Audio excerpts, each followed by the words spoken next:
There are two sides to every story.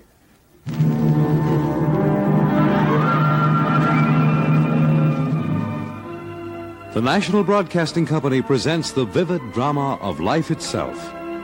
Broadcasting's original program of mediation, The Court of Human Relations.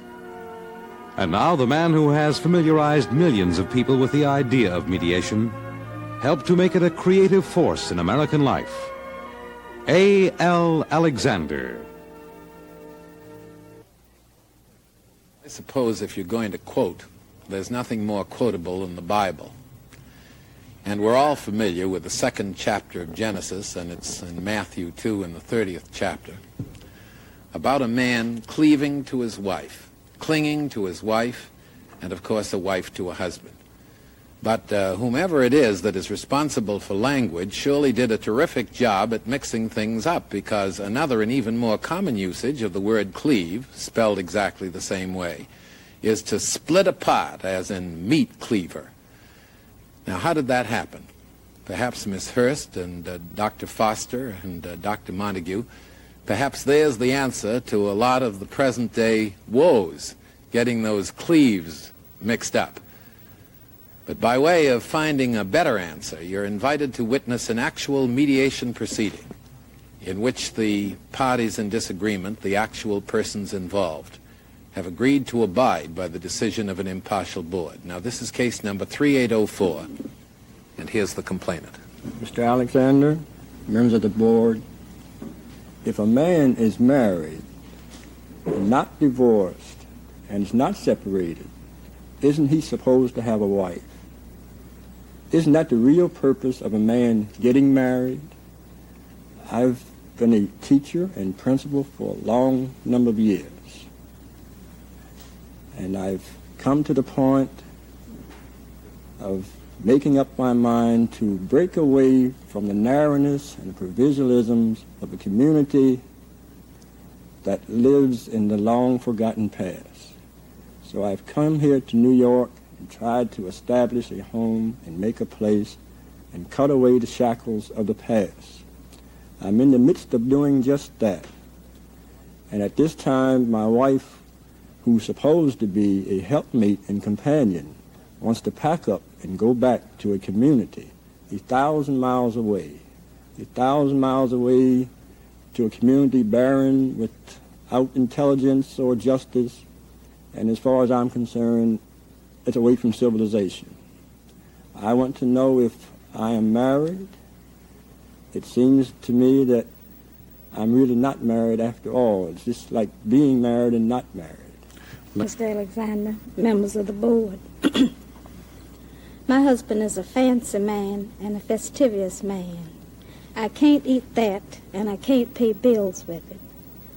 The only thing I know to do is to go where I have come from and practice the profession, which I am, a teacher. I see no future here. I need hard cash to pay my bills with.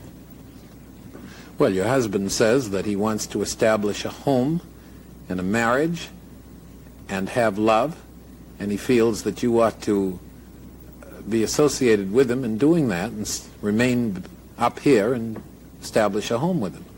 Yes, but you can't eat love.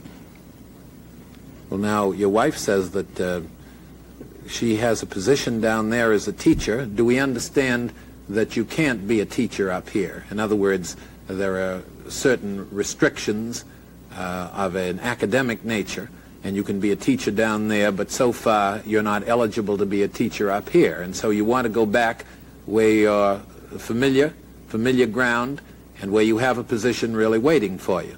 Now, how about that?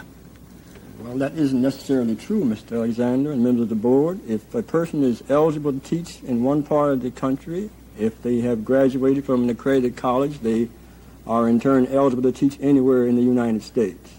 Well, I think you're introducing a new element, but as long as you do it, I'll take you at your word. Why aren't you teaching up here? I came up here in order to get established, but it takes time, it takes contact, it takes knowing people. But in the meantime, I have a wife and 2 children to support, so I'm working at another field in order to carry on the responsibilities of a husband. Well, isn't that also true of your wife? I mean, she's trying to get established. Well, I feel like until she does, it's also all right if she would work at something else until she does get established as a teacher. Now, what do you suppose she could do? Well, there are many honorable jobs. There's a chambermaid, waitress, clerk, secretary. There are many positions she could get to be a helpmate other than teaching and be with her husband. And so we can have a clear understanding here. I understand that the children are beyond high school age and really are not a problem so far as the element of support is concerned? That's correct. We have two children. One is a sophomore in college and yes, the other will be a freshman. So that actually this isn't a case of little dependent children. Now, what answer have you to give your husband? I came here to attend summer school this summer. And I feel as if a person should do the thing that he enjoys doing most. I have devoted quite a few years to teaching, and that's what I want to do. Not take a job that's someone who has the mentality of a fourth grade pupil. How do you feel about that? Well, Mr. Alexander, Members Board, I'm also a teacher. In fact, I've been a principal for a number of years, and I feel that I'm even more highly educated than my wife. I'm willing to make the sacrifice in order to hold our family together and to be established. I realize that I don't intend to continue permanently in my present position, but with education and qualifications, you will eventually work up to the position that you're qualified for. But things just don't work automatically. In the meantime, it's not fair that husband and wife should be separated because of fancies of being a teacher. I feel that a husband in marriage is more important than the pride of being a teacher. How do you feel about that? I feel as if a person should go where there's security and a future. I see no future here. Do you enjoy teaching? Yes, I do. Are you reasonably convinced that you can't get a position here? I'm not certain, but I don't think so. Well, if you're not certain and your husband wants you here, why do you want to go back there? Because I have an opening there. I don't have an opening here. Well, now, we want to ask you this. Do you feel that there are some things more important than marriage? Well, some things that's more important in marriage is to go where there's the greatest security and the greatest future. Well, your wife is making a great point of security. Now, what about that? Well, there's really no real security as a teacher in the South because, in fact, you have no tenure law there.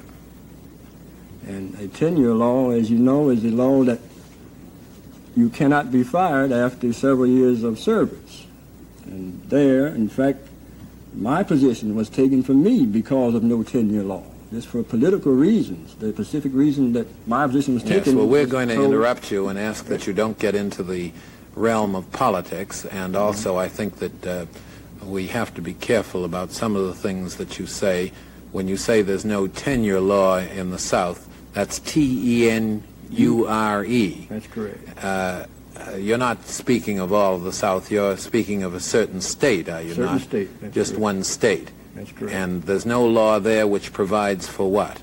Tenure for the teacher's protection against being fired without a just cause. So you feel she has no security there? That's correct. She has no security there. In fact, there's no real security anywhere in the world. The only real security in life is to have love in a successful marriage. I feel that's more security than anything else in the world. Well, now, what do you feel about this marriage? I think the mediators are very much interested, and we can take plenty of time here to settle this issue because I think it means a great deal to these people and it can affect their entire future. Do you love this man? Yes, but I can't eat that. Well, do you feel that you've gotten very much out of this marriage? I have been married for quite a few years, and I don't have a decent thing to show. I have brothers and sisters who owns property have beautiful homes and a car, a better education than I have because I've had to work. And by having been married these number of years and been a faithful and good wife, I still don't have anything to show for it. It seems to me that how can two wrongs make one right? Should I keep making the same mistake over and over again? I made mistakes before in moving around. Shall I make the same mistakes again? Well, members of this board, I think the issue is clear. We have here a case of a woman who feels that her future, her security, is in this particular state. The husband feels that his future is in this state. It's as simple as that. And he feels that his wife belongs with him. You've heard her reply. Now, how do you feel about this, Dr. Foster? Well, the case of this husband and wife surely illustrate how deeply rooted one may be to a given area, geographical area. The husband is more at home here in the north and the wife more at home in the south. I think we should ask, if I may interrupt here, by way of illuminating the entire picture, what part of the country, sir, we address the husband, did you originally come from? I came from the north originally. And the wife? The South. The south. So that part of the tension here is, I think, due to rootage in a given geographical area. But the issue, the primary issue, it seems to me, is one of values. What is the greater value? Is it to have security of position and of income and of material things? Or is the greater value to be sharing together in married life, to maintain the home and to provide a center for the children, although they are nearly grown? And it seems to me that it can be resolved only in terms of how much each cares for the other. What is the more important thing? Is it security? Is it job? Is it car and home? Or is there something that is deeper in life which they're seeking and which they have shared in? Well, I think the woman has made clear just where her loyalties are. Well, and if that is true, there doesn't seem to be any ready way to reconcile this. That is, they have reached an impasse and they disagree as to the values of their married life. And there isn't, no one on the outside can resolve this. I would not want to say arbitrarily that you shall do this or shall do that, because it boils down to an inner decision, a matter of values, of sensitiveness to each other. And in terms of that, it seems to me the final decision must be made. Well, Dr. Montague, is there any reason why, and I am not a mediator here, but I'm conducting these proceedings, and I'm trying to preserve some degree of order, is there any reason why this must be a permanent decision? In other words, isn't there such a thing as a temporary separation? Oh, indeed there is. And I would suggest that this is a case in point where there appear to be differences which at the moment may seem to be irreconcilable ones, but given a little further thought and discussion and reflection, and in the light also of a newer understanding, which I think both these very charming people could benefit from, namely that marriage is a cooperative venture. If it isn't that, it isn't anything. You don't marry to get something out of the marriage exclusively, but you only get as much out of the marriage as you put into it. You can't make a withdrawal without making an investment first. Now, how does that jibe with this question of a temporary separation? Well, it jibes in this sense that I think this is something that both of these people must now reflect upon. As to their past mistakes, these must be regarded as experiences. I mean, experience is a very hard schoolmaster and a very good one, but the fees are somewhat heavy.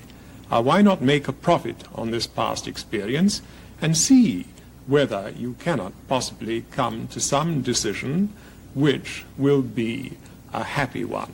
This doesn't necessarily mean that you stay together. This may mean that you permanently separate. On the other hand, it might mean that you might come to a closer understanding of each other's needs. Now, when we put that all together, what is your conclusion, Dr. Montague? And my conclusion is that one ought to give this matter a great deal more thought. I would say give it a month, if that is possible, of serious hacking over, of serious reflection, of teasing out all the little details. And remember this, that you have spoken of love, that love essentially is an interest in the welfare of the other. You have to stop thinking of yourselves and begin thinking of each other. Well, Dr. Montague, in addition to describing the symptoms here, we do want a conclusion and of some kind. Now, would you suggest that this meditation and reflection be done in one place or another? I mean, geographically, where is this going to be done? Oh, since they're here in New York, I would suggest that it might be done here for that portion of the time in which they remain together in New York, but that there is not the least objection to the wife returning to the South and continuing communication with her husband, and in the light of this communication, evaluating her experience at home. Miss Hurst?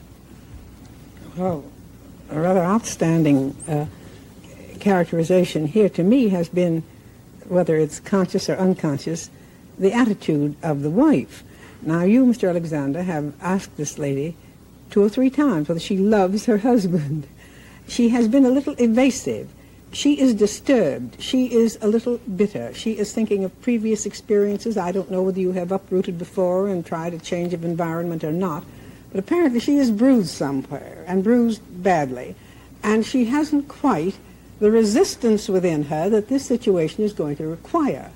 Now, your husband made rather a pertinent observation, it seemed to me, and one I would like for you to remember, if you will. He said the great security is the inner security of caring for one another, of 2 people making the struggle together. Now, your husband has uprooted himself, or has been uprooted, as the case may be. He is now in what I think we would all agree personally is a little bit more promising in some aspects of living than where you have come from, the social circumstances and many advantages. Now, you are a literate and an intelligent woman, and I can't feel that you are going to be defeated by this environment. It seems almost obvious that you can adjust, if not in the teaching world immediately, certainly making an adjustment of dignity that is suitable to your character and equipment. Whither thou goest, I go is rather a basic line here. Either I would suggest that you 2 people try to make a go of it here and take the whacks if they come, because after all, you are not so far along in your lives that you can't submit to the blows, as they may fall in the struggle to get adjusted in this incredible city of opportunity and possible defeat. Or if it is to be a separation, it would seem to me that a basis upon which this agreement might be made would be for you to go back and teach for a year and see how you enjoy being on the desk job down there with the husband with whom you have lived all these years, living another life in another world. I doubt very much that you will be reconciled to it at the end of the year, regardless of the fact that your sisters and your sisters-in-law may have a car and a bigger house. You're throwing away a great deal. I don't think your husband can afford to go back to a community where he apparently has suffered a frustration or a minor defeat, let us say. The decision is yours. Specifically, why were you discharged? Simply, it was purely jealousy. It was the real foundation. But they told me because I owed personal bills. But what teacher or principal does not owe personal bills? You mean you were discharged from a public position, in your opinion, because of some private reason? That's right. But whatever the reason is, you're unable to teach or be a principal there. That's correct. And you can't get a recommendation. Is that true? Not from the job I left. Yes. That's correct. Now, because of that, you feel, and I address the wife, that your future is in the South. And do you feel now, and as long as Miss Hurst has pointed up this question, do you feel that you love your husband enough to locate permanently up here in the North? Do you feel that this teaching position that you have and the security which it gives you emotionally and financially means more to you than living with your husband?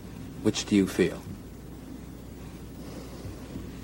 I feel if I could get a job in my field, that I would be happy here. But I would not be happy doing something else that I'm not qualified for. You don't want to be a chambermaid or a waitress? No, I don't. And would you want to return to the South? When are you due there for the... School opens the 2nd of September. And you want to return there, and would you consider coming back here? Providing I get a position.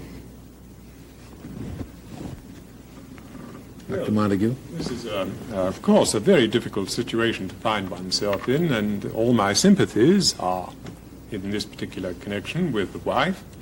And I would ask her, however, in view of the fact that your husband has stated that if you are eligible to teach in the state in the South, then you are eligible to teach in the North. As if that is true, why should there be any really great difficulty which a little time couldn't solve in achieving a job in the field to which you are so passionately devoted? May I ask, you say you can't eat love. No, I can't. Well, that is true in a sense. Now, may I ask you, sir, are you in a position to make a simple living for you and your wife at this time, assuming that she's going to remain here? That's correct, I am. And that isn't going to satisfy you until you do adjust yourself and orient yourself to the new world of New York? He does not make enough to take care of the children, pay rent, and Well, of course, that's a point of view. take care that's of a the little bills confused. that we have already. Yes. I'm wondering whether anything is accomplished by trying to use pressure on either one of these people. I think that they have been forthright in setting forth their position. I think the wife's position is very clear. Apparently, she doesn't love the man enough to remain here. Is that true? Speak to me. I love him, but we owe bills, and I want to clear them up because I would not like to leave a place owing people. Well, would you consider coming back as soon as you've cleared up some of the bills? You're going to pay a lot of these bills, aren't you? Yes, that's why I want to work. Well, the board recognizes that ideally there is no question but that these people should remain together. And there's no May reason... I say something? I didn't make these bills by myself. These bills were made when he was down there. And I've been carrying on when he was out of work. My husband was out of work 2 years. I kept the family going the 2 years until he was located in New York. I want to make myself clear. But may I illustrate a point there? She means I was unemployed as a teacher, probably, for 2 years. But I've been a licensed embalmer just about all my life, and I worked all my life. She's never been without sole income from me. And during the time in which I've been in New York, I weekly sent her money to contribute with the family. Although I've been out of the teaching position in the South for 2 years, I have not been out of work for the past 2 years. Well, now, this kind of discussion, you see, could go on indefinitely, and I've always felt that one of the benefits of a mediation proceeding is that the mediators lend an atmosphere which does away with the bickering, which we get a sample of. Now, this goes on all the time. So may we ask you, Dr. Montague, under all the circumstances, do you feel that since this isn't irrevocable and there are trains and airplanes and means of communication, do you think that it would be good, the climate being the way it is, for her to remain here, or do you think she ought to have her way and go down south? No, I think it would be to the advantage of both of them if the wife returned down south and the husband worked out their mutual destiny here, and from the distance of the South, wife give him as much encouragement as possible. Do you agree with that, Dr. Foster? I feel that the important thing is for them not to make a final decision now. It's something to be worked out, and I think these two persons have such character and idealism that they should be together. And if they were to take a year or 2 years, even 3 years, to work toward the establishment of themselves here in the North and in teaching professions, that it could be realized and all these needs would be met.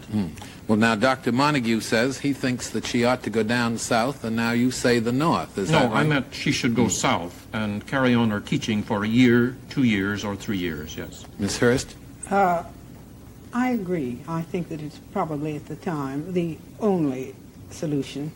And I think if the husband will be patient for another year, that things may begin to resolve themselves. Well, certainly there's no reason why the overall permanence of a marriage need in any way be affected. On the other hand, it finally is the opinion of the board that if the man is forced to remain here because he can't return to his former position, and the wife does have a teaching position which she's had for many years and which she wants and which she finds she can return to, that to force her to give it up will not be the means of ensuring a good marriage. Certainly a temporary separation is not going to injure this marriage if love actually exists.